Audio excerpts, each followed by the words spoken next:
Umbanda é liberdade. É Já ouvi liberdade, quer isso. dizer, você, para frequentar a Umbanda, você nem precisa se converter a Umbanda, você simplesmente vai, É, que tem aí, enfim, quer eu dizer, sou budista, eu exato, misturo. exato, mas enfim, ninguém vai chegar lá e falar, então agora você não pode ser budista. Você vem, toma É, seu passe, não, tem consulta e problema tchau, nenhum. tá tudo certo.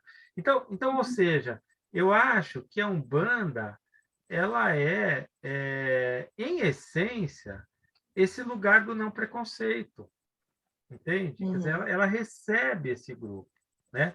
Então, causa estranheza a contramão, e até antes dela, né? Quer dizer, aquela ideia de que a Umbanda é uma religião menor.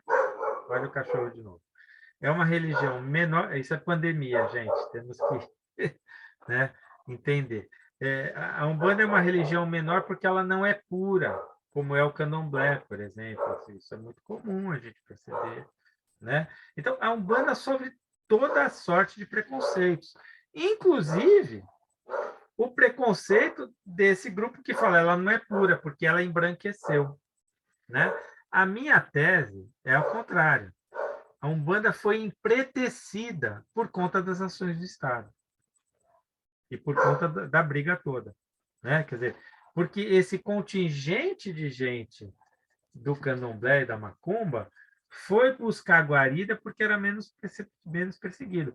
Isso está muito bem colocado, essa questão da perseguição e dessa migração, no Lísias Nogueira Negrão, professor da USP, tem um baita livro sobre Umbanda, pesquisador, tal. Ele foi identificar nos cartórios, nos registros de cartório, esse processo de migração nesse livro, né? Então, ou seja, causa um pouco de estranheza essa posição, entende? De fato, enfim, eu sou profundamente branco, né? Eu sou o típico paulistano, nascido de uma família metade de portugueses de um lado e outra metade de italiano, sabe? Assim, minha mãe morou no Bexiga, e, enfim, é isso. Quer dizer, eu sou isso, essa coisa tipicamente branca. Não sei nada, digo assim, de tradição familiar, desses elementos todos que a gente fala, que são do Iorubá, que são bancos, que são, enfim, das tradições africanas ou indígenas. Mas o fato é que, quando eu estou falando médio, mas eventualmente quando eu tenho o guia vai falar cavalo, ou o guia vai falar outra coisa, vai usar o uso da Hebe, vai usar o uso do símbolo, enfim, quer dizer, é ele, não sou eu. É essa a ideia, entendeu? Então, assim, quem sou eu para dizer para ele que ele não deve usar isso? Então, essa ideia da apropriação, ela parece estranha porque ela, a mim, cheira como algo racionalizado, quer dizer, como se eu tivesse ido a um supermercado e eu juntasse um elemento com outro. Falei, isso aqui é legal, vou pegar isso, estou me apropriando. Quando, na verdade, isso brota. Eu acho que o movimento é outro, né? Você não tem controle desses elementos. E eles estão presentes em lugares muito diferentes. Enfim, você olha pontos de Umbanda, você vai encontrar facilmente na Índia.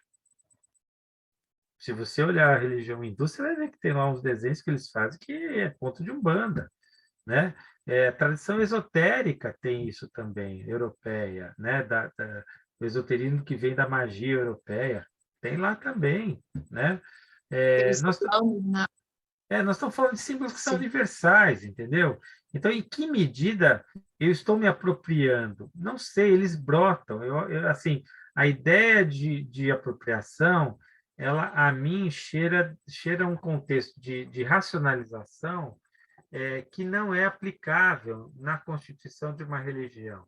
Assim, eu não consigo ver isso.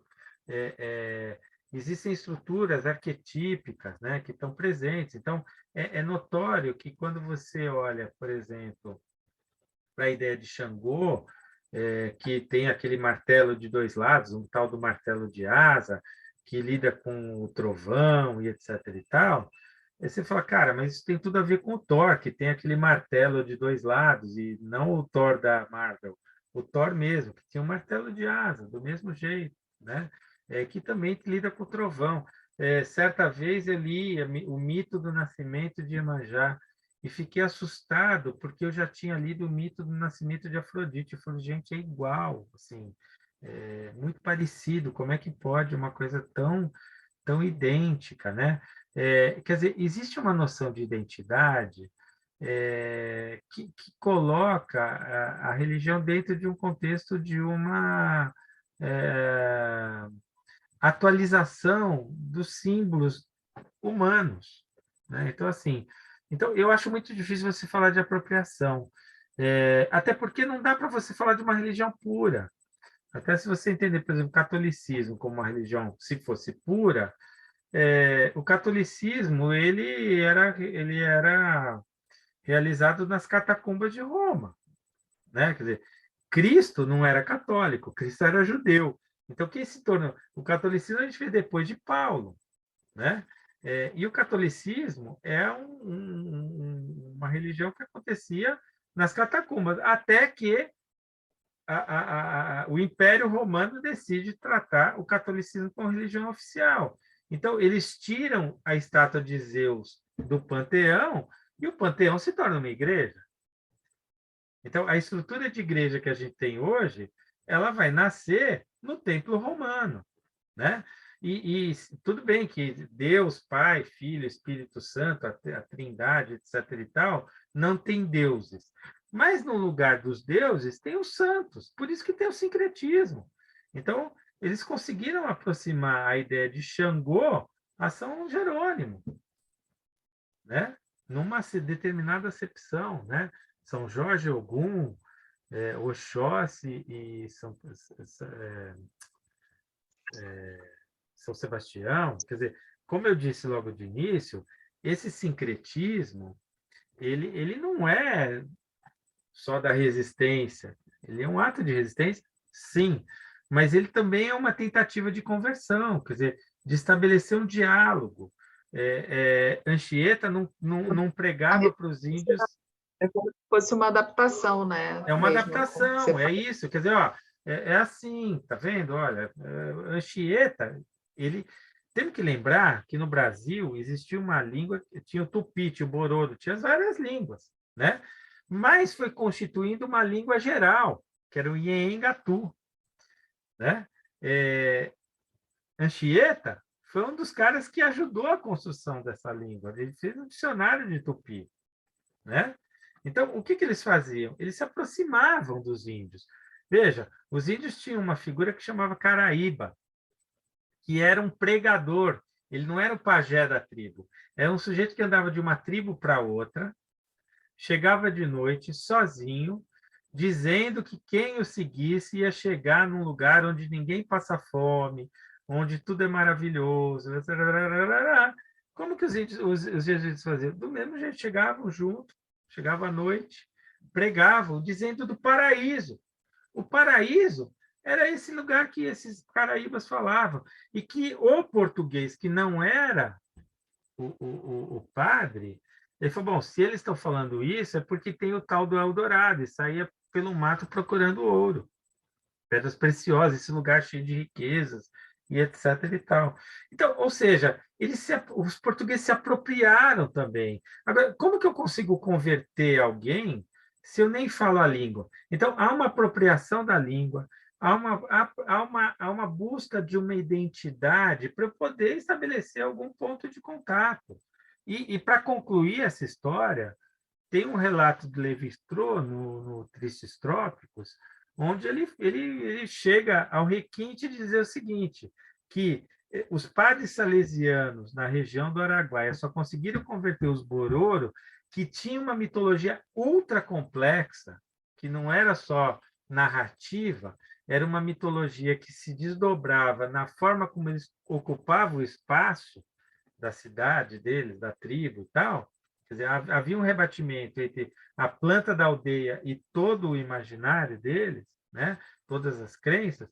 Os padres salesianos só conseguiram, a despeito de toda essa ideia de sincretismo, só conseguiam converter os Bororo quando convenciam eles deixar a vila e morar na cidade, porque na cidade aquelas referências narrativas perdiam toda a relação. entendeu? Então, ou seja, quer dizer, há um indicativo de um esforço nesse sentido de conversão. Quer dizer, a conversão ela se dá pela identidade, não pela diferença, né? Então, portanto, enfim, o tema da apropriação cultural, a mim me parece uma loucura, né? Num país que tem o grau de miscigenação que a gente tem, né? E eu não falo miscigenação genética, eu estou falando de miscigenação cultural, porque, enfim, quando o sujeito faz a promessa para o santo católico, e faz uma mandinga, cobre o santo, põe o santo na geladeira, aquela coisa toda, aquilo não é catolicismo puro. Aquilo é um catolicismo permeado pela cultura indígena, pela cultura africana, em que medida um e outro, entende? Quer dizer, existe um catolicismo hierárquico, né? Religioso, institucional, existe um catolicismo popular. Veja, o padre Cícero recentemente foi retratado para a Igreja Católica. Ele é santo popular, mas a Igreja Católica o excomungou. Percebe? Quer dizer, como se fosse uniforme isso, como se essas coisas fossem pensadas, hierarquizadas, estruturadas. Não, não é assim. O buraco é imensamente mais embaixo, né? Enfim, como eu sou um pesquisador do imaginário, eu estou olhando os arqués, né? Os arquétipos, e vejo que os arqués brotam na África, mas brotam na Europa, os mesmos arqués. Se você olhar a mitologia grega, você vai ficar impressionado com a quantidade de relações que você vai encontrar com a mitologia iorubá. É impressionante. Por exemplo, tem um texto que eu falo, um livro chamado Os Meios da Incomunicação, né? Então, eu falo da comunicação e da incomunicação. E aí eu estou falando da encruzilhada entre comunicação e incomunicação. Quer dizer, a gente tem uma encruzilhada. Hoje a gente vive uma sociedade que está muito mais com o pé na incomunicação do que na comunicação. A gente não se comunica, mas a gente briga o tempo inteiro, né? Então, aí eu fui perceber que os gregos faziam oferendas para Hermes na encruzilhada. E quem é Hermes? Se você olhar a descrição de Hermes, você fala, não, peraí, isso aqui é Exu, você só trocou o nome. Né? Então, assim, os gregos se apropriaram dos iorubás, os iorubás se apropriaram dos gregos, ou a gente está falando de uma emergência de brotar, de uma atualização do símbolo. Né? Quer dizer, um símbolo que aparece ali, enfim, que determinada sociedade coloca. Então, nós estamos falando de cultura humana. E aí essa ideia de apropriação ela cai por terra completamente. Então, assim, talvez alguém me ouça agora e fala que esse cara é branco falando isso para justificar essa história toda, né? Mas, enfim, quando você estende a dimensão temporal, né, você vai ver que os africanos se apropriaram de alguém também. Né? Se você ir para trás, vai para trás, para trás, para trás, a gente vai ver que a gente vai chegar lá na caverna, né? E é isso, é um pouco isso. Na verdade, eu acho que é importante reconhecer que na cultura ela não é pura em si, né? Não existe. Não existe, não existe. E ela se torna Isso pura quando ela morre, né? Porque ela não sofre mais influência. Ela se consolida e ela fica é um processo, estagnada. é um processo de identificação, de atualização, como você falou, de adaptação, né, às questões sociais do momento ali também, né, que eu acho que essa história aí trouxe bastante, assim, desse olhar mesmo, assim, né, das condições que surgiram ali no momento, e a Umbanda, querendo ou não, ela realmente acaba trazendo uma, eu não sei se a palavra certa é originalidade, mas assim, a gente entende que a Umbanda ela é do Brasil, assim, né? E Justamente aí, também porque tem esse sincretismo. exatamente, mas aí, Camila, aí cabe uma última colocação, que é a ideia de quando você fala as umbandas. Leonardo, por exemplo, não fala as umbanda, fala a umbanda. Por quê? Porque essas diferenças, né? Se você tem atabaque ou se você não tem atabaque, se isso, aquilo, elas tendem a ser menores, né? Porque se você tem um espaço onde cabe todo mundo, a identidade de estar naquele espaço, ela deveria prevalecer diante da diferença da roupa com a qual eu entrei e que você entrou. O fato é que nós estamos no mesmo lugar.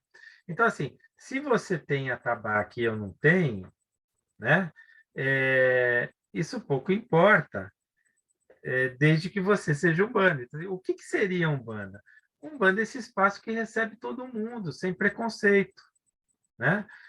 E que tem uma ação voltada para a caridade, que seria assim, olha, o que está acontecendo com você? Eu posso te ajudar em alguma coisa? Assim, que é a máxima até do kardecismo, né? Fora da caridade não há salvação.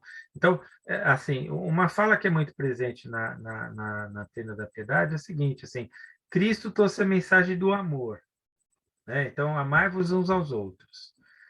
Então, temos que seguir isso. O Kardec trouxe uma não o que fazer, mas como fazer, né? Que é a caridade. Ou seja, a caridade é aquilo que eu faço sem esperar nada em troca.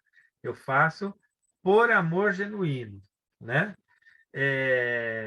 Então, assim, o que deve ser feito, como deve ser feito, né? No caso aí do Kardec, e o que a Umbanda traz é um terceiro elemento, que é a tua postura diante disso, quer dizer, a postura da humildade. Então, humildade, amor e caridade, vamos dizer assim, é o tripé da Umbanda. Então, a gente entende, aí sim a gente pode pensar se é ou não. Por exemplo, quando você faz alguma coisa que é paga, essa visão da Tenda da Piedade, podemos respeitar qualquer outra, mas aqui nós estamos declarando o modo como se vê, né? Se eu estou atuando na caridade, eu não estou atuando no sentido de cobrar nada de você, né? Se eu estou cobrando algo de você, eu estou prestando um serviço e não fazendo caridade, né? Quer dizer, essa é uma premissa.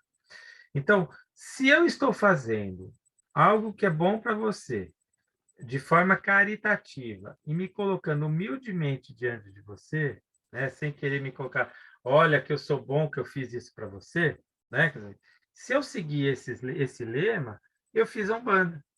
Aí pouco importa se eu bati palma, se eu usei uma estola, se eu usei atabaque, pouco importa.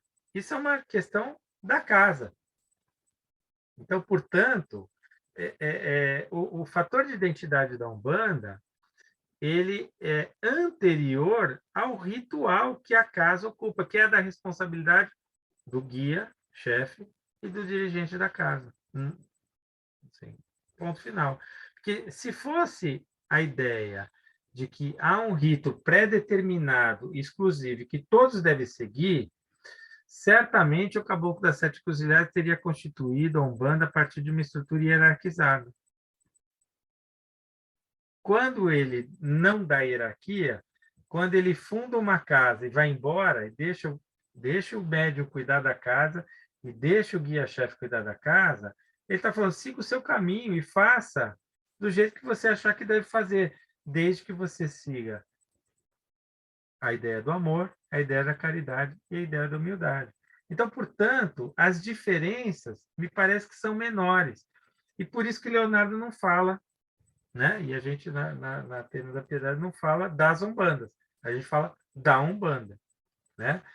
Então, a mim, por exemplo, me parece, aqui eu não estou fazendo crítica, ok? Estou falando agora como pesquisador, mas me parece que há uma tentativa de criação de nichos, de mercado, né?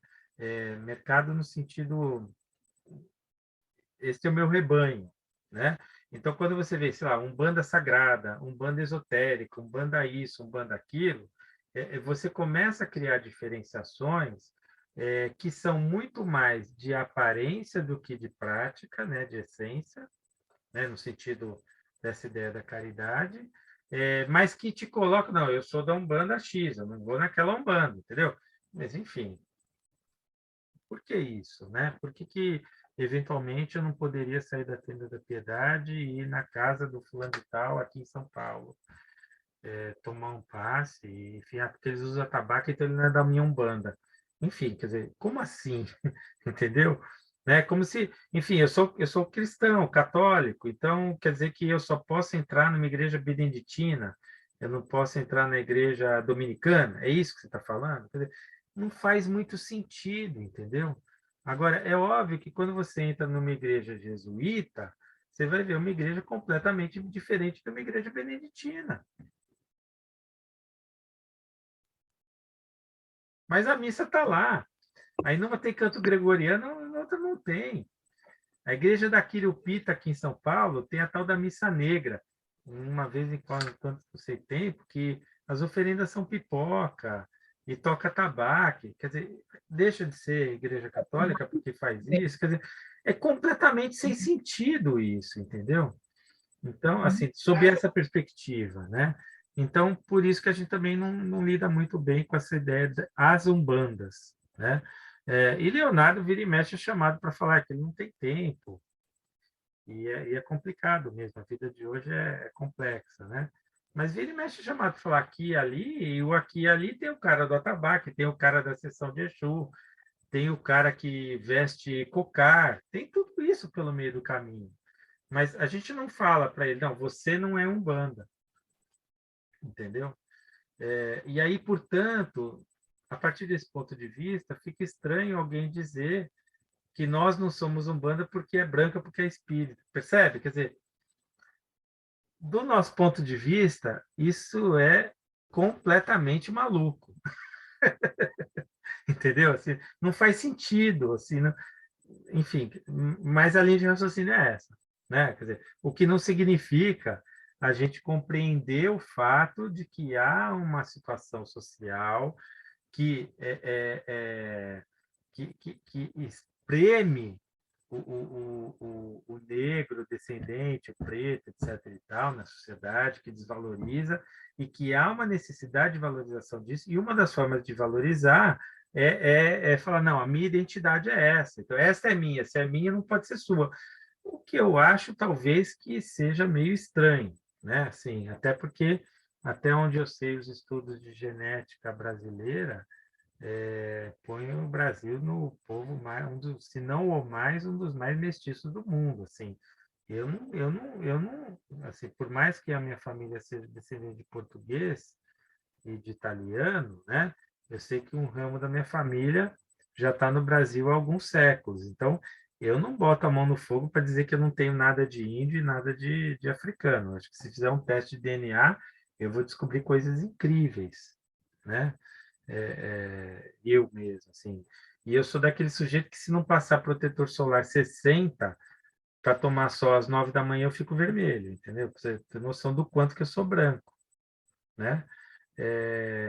Mas, enfim, culturalmente, eu não me relaciono bem com aquela coisa caretona católica da Europa. Eu sou do batuque também, eu gosto do samba, eu gosto do acarajé. Percebe? Quer dizer, eu não consigo me ver lá, eu sou daqui. Entende?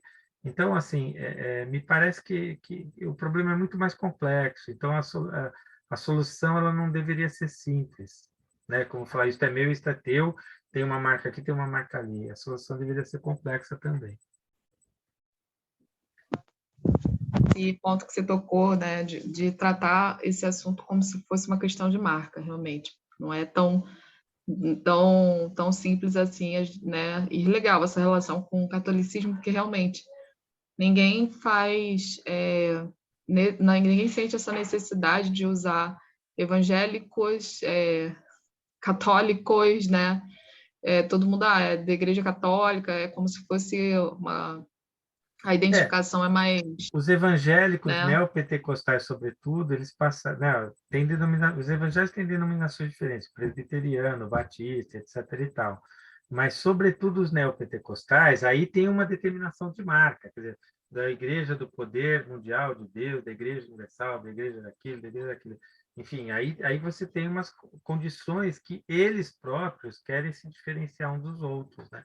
Então, eu acho que se a Aham. gente trabalhar no contexto da Umbanda no caminho ao contrário, a gente está fazendo um bem enorme, porque quanto mais dividido, pior fica, né? Quer dizer, Sim. é bem aquela coisa, vamos abraçar todo mundo, né? E eu acho que existem apropriações, sim. Por exemplo, e aí me causa estranheza, quando você, de repente, começa a usar a palavra sacerdote, por exemplo. Ah, fulano é sacerdote. Por que que me causa estranheza? Aí, Maurício falando agora. Porque quando o cara é sacerdote, o sacerdote eu vejo não como um médium, mas como um intermediário, né? Quer dizer, o padre é um sacerdote. Ele faz intermediação de Deus com o povo, né? O médium, ele liga o guia ao filho, né? Então, assim, ser intermediário ou ser médium é bastante diferente. Então, como nós estamos falando de uma religião que é mediúnica e que foi perseguida por ser mediúnica na década de 30 e 40, junto com os espíritas, junto com os candomblecistas, junto com o pessoal da macumba, todo mundo foi perseguido igual. Eu acho que é um ato político manter a nomenclatura médium e não sacerdote. Porque quando você se coloca como sacerdote, talvez você esteja escamoteando no sentido de ser mais aceito por aquele grupo que é hegemônico. Mas aí não, aí eu bateria o pé, né? Mas aí eu bateria o pé para o pessoal da Tabaque, da sessão de Exu, para o cara que é espírita, o cara que é esotérico, todo mundo chamando médium de médium e não de sacerdote, né? E mais, assim, quando eu penso que o fulano se torna sacerdote, ele estuda e se forma, né? Sacerdote, geralmente é assim, até na Igreja Católica. O médium, quem decide se o sujeito é médium, de quem é o guia, né? A gente fala na tenda, o telefone toca de cima para baixo, não de baixo para cima. Não sou eu que decido ser médium que eu vou receber tal guia. É o guia que me escolhe, não eu que escolho o guia. Então, eu não tenho poder nenhum, né? Então, assim, eu simplesmente sou o meio, eu sou o fio do telefone. Agora, eu falei minha idade, né? O fio do telefone. Mas, enfim, eu sou o aparelho, né? Eu não sou o agente, né? Então, uma vez que o sujeito se forma sacerdote, ninguém tira dele.